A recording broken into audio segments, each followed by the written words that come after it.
टे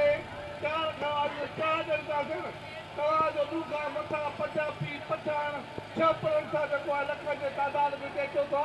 उन्हनि खे केरु रोके सघंदो बाक़ी जेकॾहिं तव्हांजे दर खे असुल असांजे क़ौमी वजूद सां एॾी दिलचस्पी आहे त भली असांखे किराए ते मायूं वठी ॾे त पोइ असां ॿार खणणु ॾियूं त असां एतिरियूं मायूं कोन्हनि त बाबा त साईं मुंहिंजा इहो रुॻो पीपुल्स पार्टी जो कूड़ आहे पीपुल्स पार्टी जो ढोंग आहे त ज़ुल्फिकाराबाद में तरक़ी थींदी एयरपोर्ट ठहंदा हाणे सभु जो सभु सिंधी माण्हू जुमे ते असांजे हिन 2 जून ते हड़ताल करे ठठे में ऐलान कयो त असांखे 15 जून ते 15 जून ते हड़ताल करे चयो त असांखे ज़ुल्फिकाराबाद सां मंज़ूर न आहे हाणे असां 22 तारीख़ ते ॾींहं खे असां याददाश्तनामो पेश कंदासीं सभु सिंधी याददाश्तनामो पेश कंदासीं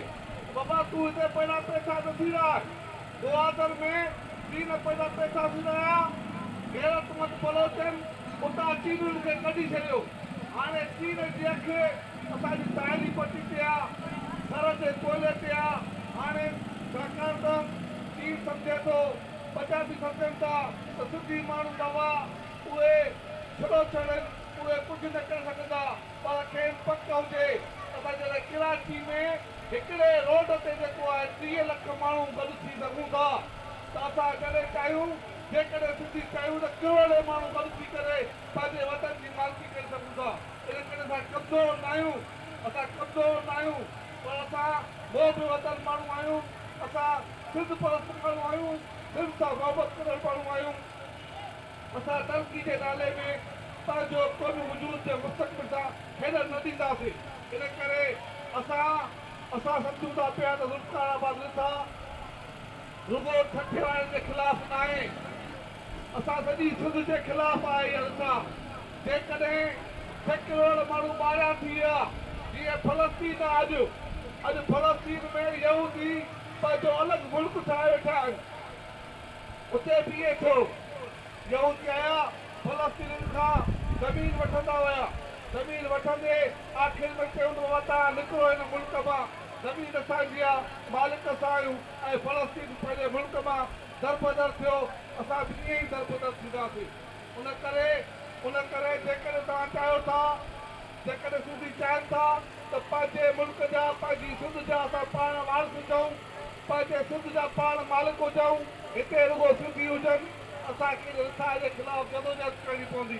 इन लाइ असां तव्हां वटि आया आहियूं 12 तारीख़ सुबुह जो 10 बजे असांजा ज़िले जा उहिदेदार तव्हां सां प्रोग्राम ॿुधाईंदा सभु अचो घणे खां घणा अचो त पुरमन नमूने सां अहिड़े ई पुरमन नमूने सां जीअं 23 मार्च ते गॾु थियासीं तिबा सेंटर जे ॿाहिरां अहिड़े ई पुरमन नमूने सां असां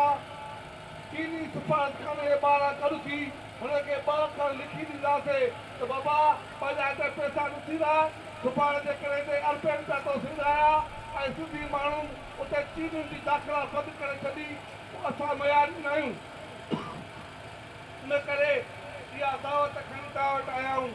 तव्हां सभिनी खे यादि हूंदो त जॾहिं असांजो शहीद चेयरमैन तव्हां वटि ईंदो ऐं तव्हां सां वाइदो कंदो तव्हां खां वाइदो वठंदो बाबा 23 तारीख़ ते शरीक थींदो तॾहिं तव्हां हथ मथे खणी चवंदा त हा असां शरीक थींदासीं ऐं पोइ असांजो शहीद चेयरमैन तव्हां सां वाइदो कंदो त तव्हां हथ खणी ते शरीक थियण जो वाइदो था कयो असां तव्हां सां वाइदो था कयूं त पंहिंजी जान ॾींदासीं पर वतन सिंध खे ज़रूरु आज़ादु कराईंदासीं त शहीद चेयरमैन पंहिंजो वाइदो पाड़ियो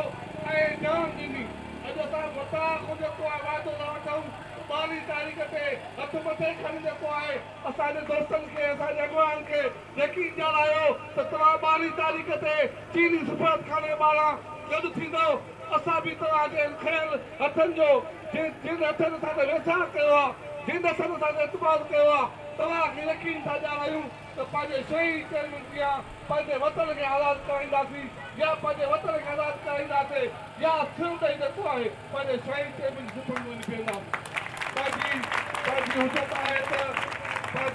आहे त पंहिंजे मुल्क में पंहिंजो निज़ाम हुजे सारनि जी का साक न घुरिजे सिंध न कंहिंजी गुलाम हुजे।